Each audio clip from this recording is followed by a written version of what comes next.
Hello guys, welcome to our channel site for study. और guys, आज मैं आपको बता दूं कि आज मैं एक नई सीरीज़ शुरू करने वाला हूं जिसका नाम है क्लास सेवन्थ मैथ्स। तो क्लास सेवन्थ मैथ्स के लिए चलिए शुरू करते हैं। तो देखिए, सबसे पहला चैप्टर है आपका इंटीजर्स।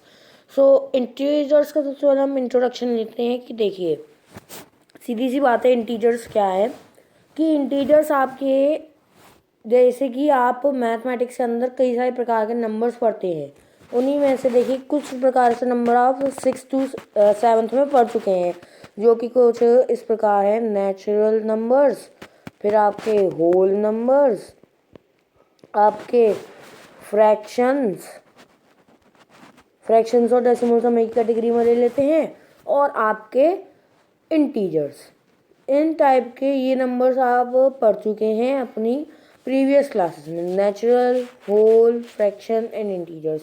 तो देखिए, नेचुरल नंबर में आपने क्या पढ़ा था? नेचुरल नंबर में आपने सीधी सी बात है वो नंबर्स पढ़े थे जो कि काउंटिंग नंबर्स है, 1 से लेकर इनफाइनाइट तक।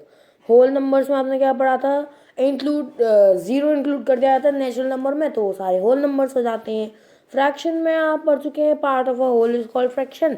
अब बात करते हैं इंटीजर्स की। इंटीजर्स क्या होते हैं? देखिए, इंटीजर्स होते हैं कि ये जो है ये होल नंबर्स और नेचुरल नंबर्स दोनों से ही एक बहुत बड़ी क्वांटिटी में इनकी काउंटिंग होती है। जैसे कि हम दो टाइप के इंटीजर्स देखते हैं, नेगेटिव इंटीजर और पॉजिटिव इंटीजर, ठीक है, और बीच में आता है हमारा ज़ीरो।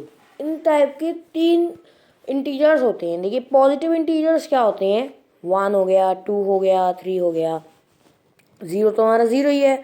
और नेगेटिव इंटीजर्स ये हो जाएंगे कि यहाँ पे माइनस का साइन लग जाएगा, -1, -2, -3। सो इस पूरी काउंटिंग को आप कहते हैं इंटीजर्स, पूरी जहाँ तक भी जा सकते हैं। अच्छा, अब एक बात और होती है, जैसे कि पॉजिटिव इंटीजर्स में ये सबसे ज़्यादा ग्रेटेस्ट होता है, वैसे ही नेगेटिव इंटीजर्स में ये सबसे ज़्यादा स्मॉलेस्ट होता है।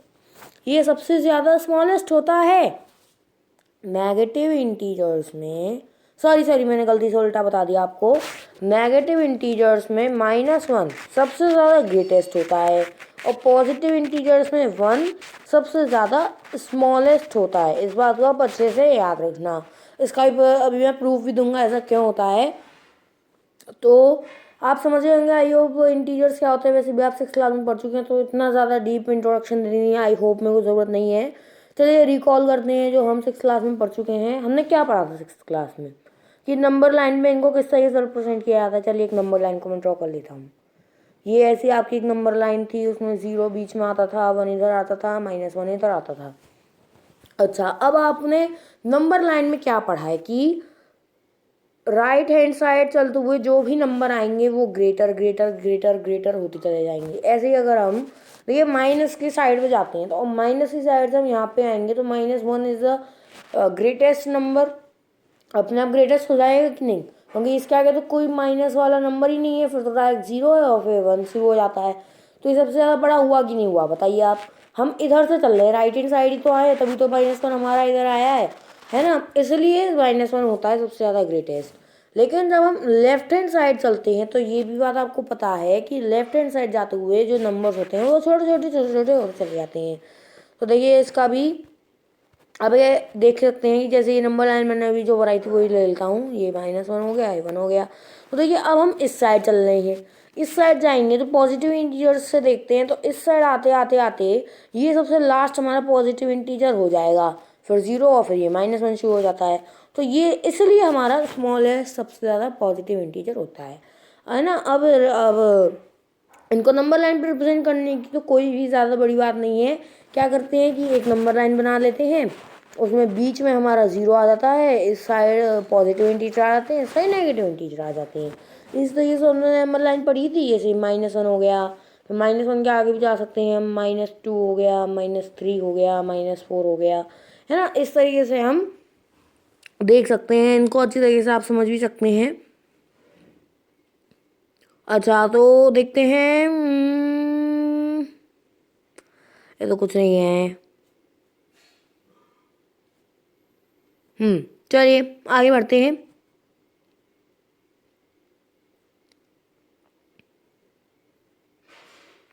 चलिए अब ये वाला स्टेटमेंट आपको पढ़ना है। क्या है कि भाई वी हैव डन, चलो थोड़ा सा बड़ा कर लेता हूँ। We have done addition and subtraction of integers in our previous classes. Yes, read the following statements. On number line when we add a positive integer we move to the right. अच्छा, number line की यहाँ पे हम बात कर रहे हैं कि जब भी देखिए हम नंबर लाइन है, जैसे कि ये नंबर लाइन से सारा संबंधित है। मैं आपको नंबर लाइन के माध्यम से समझाता हूँ कि जब भी हम किसी इंटीजर में या फिर वैसे जब भी हम पॉजिटिव इंटीजर को ऐड करते हैं, चाहे नेगेटिव में करें, चाहे पॉजिटिव में करें, चाहे जीरो में करें, तो हमेशा हम नंबर लाइन पे राइट में चलेंगे। जब भी आप पॉजिटिव इंटीजर को ऐड करेंगे तो हमेशा आप राइट में चलेंगे। अच्छा, जब आप नेगेटिव इंटीजर को ऐड करेंगे, जब आप नेगेटिव इंटीजर को ऐड करेंगे तो हमेशा आप लेफ्ट साइड में चलेंगे। यानी पॉजिटिव को ऐड करेंगे तो राइट साइड चलेंगे, नेगेटिव को ऐड करेंगे तो लेफ्ट साइड चलेंगे, क्योंकि जीरो से लेफ्ट साइड पे नेगेटिव इंटीजर्स आते हैं और राइट साइड पे पॉजिटिव इंटीजर्स आते हैं। अच्छा, आगे देखते हैं। देखिए, जब भी आप किसी पॉजिटिव इंटीजर को सब्ट्रैक्ट करेंगे, किसी भी पॉजिटिव इंटीजर को सब्ट्रैक्ट करेंगे तो भी आप लेफ्ट में चलेंगे, लेकिन अगर किसी नेगेटिव इंटीजर को सब्ट्रैक्ट करेंगे तो आप राइट में चलेंगे। इस बात को अब आप अच्छे से याद रखेंगे। चलिए मैं इसको एक टेबल के रूप में आपको रिप्रेजेंट करके दिखाता हूँ कि जैसे कि मैंने टेबल बना ली। अब यहाँ पे हमारे इंटीजर्स हो गए, इसको हम दो पार्ट्स में डिवाइड कर सकते हैं, लेफ्ट या फिर राइट। अच्छा, अगर पॉजिटिव इंटीजर्स हैं और उन्हें ऐड किया जा रहा है तो हम किस तरफ चलेंगे? राइट की तरफ चलेंगे। अगर नेगेटिव इंटीजर हैं, उन्हें ऐड किया जा रहा है तो लेफ्ट की तरफ चलेंगे। अगर पॉजिटिव इंटीजर है, उन्हें सब्ट्रैक्ट किया जा रहा है, अरे सॉरी हाँ नहीं सही, तो लेफ्ट की तरफ चलेंगे। और थोड़ी सी टेबल बड़ी कर लेते हैं भाई साहब। तो चलिए, और अगर नेगेटिव इंटीजर सब्ट्रैक्ट किया जा रहा है तो हम सीधी सी बात है राइट की तरफ चलेंगे। इस टेबल को आपको अच्छी तरीके से याद रखना है, ठीक है। चलिए, अब आपको एक होमवर्क दे रहा हूँ मैं। State whether the following statements are correct और incorrect, correct those which are wrong. अब देखिए, जो भी इसमें रॉन्ग है आपको उन्हें करेक्ट करके लिखना है, तो आपका ये जो इंटीजर्स का रिकॉल हमने करा है वो आपका क्लियर हो जाएगा। उसके लिए मैं आपको कुछ चीज़ें समझा देता हूँ। जब भी किन्हीं दो पॉजिटिव इंटीजर्स को आप ऐड करेंगे तो हमेशा आपको पॉजिटिव आंसर मिलेगा, और जब भी किसी नेगेटिव दो इंटीजर्स को ऐड करेंगे तो आंसर आपको हमेशा नेगेटिव मिलेगा। जब आप किसी पॉजिटिव और नेगेटिव इंटीजर को ऐड करेंगे, किसी पॉजिटिव और नेगेटिव इंटीजर को आप ऐड करेंगे तो हम देखते हैं क्या होता है, हम हमेशा एक नेगेटिव आंसर पाएंगे। We will always find negative answer. लेकिन इस स्टेटमेंट को आप ट्रू नहीं कह सकते। क्यों नहीं कह सकते? क्योंकि जब भी आप किसी पॉजिटिव इंटीजर और नेगेटिव इंटीजर को ऐड करेंगे तो आंसर पॉजिटिव भी आ सकता है और नेगेटिव भी आ सकता है, कोई भी गारंटी नहीं है। अच्छा, एडिटिव इन्वर्स तो आपने पढ़े ही होंगे। एडिटिव इन्वर्स हम सिंपली देखते हैं कि माइनस तो प्लस हो जाता है और प्लस का माइनस हो जाता है, बस यही आपका एडिटिव इन्वर्स है। और इसमें एक चीज़ होती है कि जो भी आपने जिन नंबर्स को एडिटिव इन्वर्स किया है उन दोनों को ऐड करिए तो आपका आंसर 0 आना चाहिए। जैसे कि -8 का एडिटिव इन्वर्स में मैंने उसको ऐड किया तो 8 हो गया, 8 में से -8 को माइनस करेंगे आंसर आपका 0 आ जाएगा। तो ये इट मीन्स ये इसका एडिटिव इन्वर्स हो गया।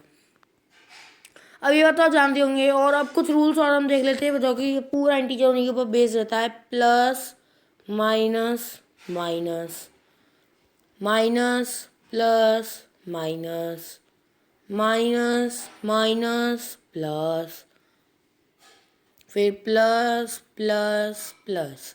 ये रूल्स आपने आई होप 6th क्लास में ज़रूर पढ़े होंगे। इन रूल्स को अब हम थोड़ा बहुत समझ लेते हैं। देखिए, क्या है कि आप जब भी, ये तो मल्टीप्लिकेशन के हैं, ऐसा हो सकता है आपको मल्टीप्लिकेशन पढ़ना पड़ जाए इस बुक में। ये अभी मैं सिर्फ आपको एक्सरसाइज 1.1 का इंट्रोडक्शन दे रहा हूँ। एक्सरसाइज 1.1 के क्वेश्चंस के सॉल्यूशन आपको कल मिल जाएंगे। तो देखिए, जब भी किसी पॉजिटिव और नेगेटिव इंटीजर को हम मल्टीप्लाई करेंगे तो आंसर नेगेटिव आएगा। किसी नेगेटिव और पॉजिटिव इंटीजर को मल्टीप्लाई करेंगे तो भी आंसर नेगेटिव आएगा। किसी नेगेटिव और नेगेटिव इंटीजर को मल्टीप्लाई करेंगे तो आंसर हमेशा पॉजिटिव आएगा, और किसी पॉजिटिव और पॉजिटिव इंटीजर को मल्टीप्लाई करेंगे तो आंसर हमेशा पॉजिटिव आएगा। जैसे कि इसका कुछ एग्जाम्पल हम लेते हैं। जैसे देखा है 3 × -4, तो इसको आप 3 4 12 कर देंगे, आंसर लिखेंगे नेगेटिव में। अगर देखा है -4 × 3 तो भी आंसर सेम रहेगा -12। अगर देखा है -4 × -3 तो इन दोनों को मल्टीप्लाई करके आपको नेगेटिव का साइन नहीं लगाना, और अगर सिंपली पॉजिटिव में देखा तो आपको मल्टीप्लाई करना आता ही है। समझ गए होंगे आई होप। अच्छा, एडिशन की बात करते हैं। चलिए एडिशन में भी आप यही रूल फॉलो करते हैं कि माइनस प्लस, ये माइनस में जब आप माइनस को प्लस करेंगे तो प्लस, फिर अगर प्लस में माइनस को ऐड करेंगे तो माइनस में प्लस को ऐड करेंगे तो माइनस, और प्लस में प्लस को ऐड करेंगे तो प्लस। देखिए ये क्या फंडा है। देखिए सीधी सी बात है कि आपके पास दो नेगेटिव इंटीजर है। आपके पास जैसे दो नेगेटिव इंटीजर हैं, -4 और उसमें आपको ऐड करना है -2 को। तो आप क्या करेंगे कि देखिए माइनस भी इधर भी है और माइनस इधर भी है, तो इर्रेस्पेक्टिव ऑफ साइन इस साइन पे आप कंसंट्रेट करेंगे। क्या करेंगे, इन दोनों को प्लस कर देंगे, 4 + 2 कर देंगे। आंसर क्या आ जाएगा आपका 6 आ जाएगा। अब देखिए यहाँ पे दोनों में नेगेटिव साइन है तो कॉमन साइन ले लेते हैं, -6 हो जाएगा। आंसर आपका सिंपली -6 हो जाता है। अच्छा, जैसे कि ये तो जब बात हो गई जब आपको रिस्पेक्ट ऑफ साइन करना है, जब आपके दोनों साइन दोनों नंबर्स में सेम हो। लेकिन अगर साइन सेम ना हो तो क्या करेंगे भाई, जैसे कि दे रखा है 3 में ऐड करिए -2 को, तो क्या करेंगे आप। देखिए हमने अभी रूल पढ़ा था कि plus into minus is minus, और प्लस में माइनस को ऐड करते हैं तो हमेशा माइनस होता है। तो क्या करेंगे कि देखिए इसका साइन चेंज है, जहाँ पे कभी कोई साइन नहीं होता वहाँ पे हमेशा प्लस का साइन होता है। इन दोनों का साइन क्या है, डिफरेंट है, बीच में प्लस का साइन है। तो आप क्या करेंगे, इन दोनों के साइंस को भूल जाएंगे पहले तो, और 3 और 2 को सीधे सीधे सब्ट्रैक्ट कर देंगे। आंसर क्या आ जाएगा आपका 1। अब आपको ये देखना है, आपको -3 या 2 पे नहीं जाना, आपको सीधे सीधे ये देखना है कि इन दोनों में से साइंस को देखिए।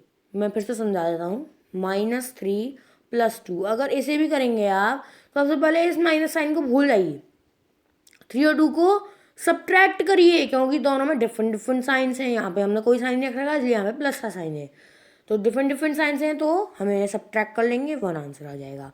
फिर आपको क्या देखना है, इस साइन को फिलहाल के लिए भूल जाइए।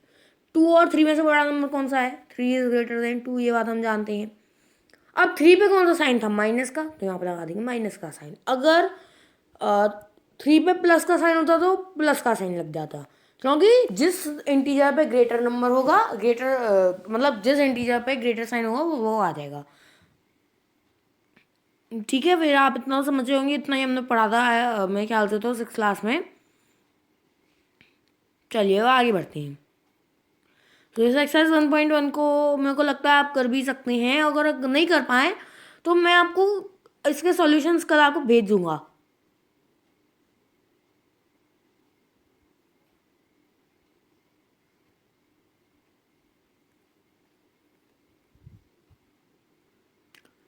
चलिए अब हम बात करते हैं प्रॉपर्टीज की। Properties under addition, properties under integers. तो फिलहाल तो मैं आपको रफली बता देता हूँ। सबसे पहले प्रॉपर्टी के बारे में बात कर रहे हैं, क्लोजर प्रॉपर्टी। क्लोजर प्रॉपर्टी क्या है कि क्लोजर प्रॉपर्टी में आप एक चीज़ पढ़ते हैं इंटीजर्स के अंदर, कि जब आप दो इंटीजर्स हैं, उनके बीच में कोई सा भी ऑपरेशन है और दूसरा भी इंटीजर है, तो आंसर आपका इंटीजर ही आना चाहिए। यहाँ पे आपका प्लस भी हो सकता है ना, और फिर यहाँ पे आपका माइनस भी हो सकता है, यहाँ पे आपका मल्टीप्लाई भी हो सकता है, और यहाँ पे आपका डिवाइड भी हो सकता है। इन चारों में से कोई सा भी ऑपरेशन हो, आंसर आपका क्या आना चाहिए, हमेशा इंटीजर आना चाहिए। यानी कि अगर हम इसे एक्सप्रेशनल फॉर्म में लिखना चाहें तो हम लिख सकते हैं कि a is when plus by a we also get an integer means I. If a is subtracted from a we also get integer I. यहाँ पे हम a तो सिर्फ एक इंटीजर ले रहे हैं, आप कुछ भी कर सकते हैं लेकिन आपका इंटीजर आंसर आना चाहिए। तो इसके मद्देनज़र हम देख सकते हैं कि जो क्लोजर प्रॉपर्टी है वो इंटीजर्स में आपकी एडिशन में, सब्ट्रैक्शन में और मल्टीप्लिकेशन में, इन तीनों में एप्लीकेबल है, लेकिन डिवीजन में आपकी एप्लीकेबल नहीं है। इसलिए मैं आपको प्रमाण भी दूंगा, प्रूफ भी दूंगा। तो देखिए इसे प्रूफ लेते हैं। इसके प्रूफ लेने से पहले मैं आपको बता दूं कि इस वीडियो का पार्ट नंबर 2 अभी मैं आपको अपलोड कर रहा हूँ, वीडियो वरना लंबा हो जाएगा। तो अरे एक्सरसाइज 1.1 तक का तो काम हमारा यहीं पे हो गया। तो चलिए कोई बात नहीं, थोड़ा और तो इंट्रोडक्शन तो आपको मिल गया, थैंक यू। तो आज मैं आपका 5th क्वेश्चन तक का सॉल्यूशन डाल लेता हूँ, फिर आप अपने आप देख लेंगे और फिर मैं कल डालूंगा आपको सॉल्यूशन। Thank you, bye.